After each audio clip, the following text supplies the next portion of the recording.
ছেলেটি নামাজ পড়ছে, একটু লক্ষ্য করে দেখেন, হাতগুলা বাঁকা, একবারে পঙ্গুত্ব, পাগুলা বাঁকা, ঠিকভাবে সিজদা করতে পারতেছে না, কারণ তার হাতগুলা একটু অটিস্টিকের মতো ভাঙা, হাতগুলা সঠিক জায়গায় নেই, পাগুলা সঠিক জায়গায় নেই। এরপরও সে কষ্ট করে দাঁড়িয়ে নামাজ আদায় করার চেষ্টা করছে। এই যে দেখেন, রুকু করতেছে কিন্তু করতে পারতেছে না।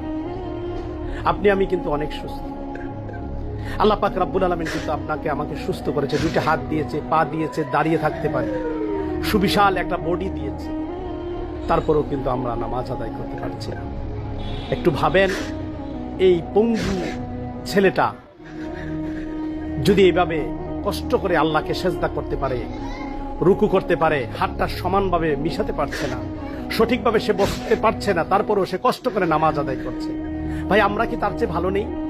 তাহলে চলেন না আমরা নামাজগুলো আদায় করি। আল্লাহর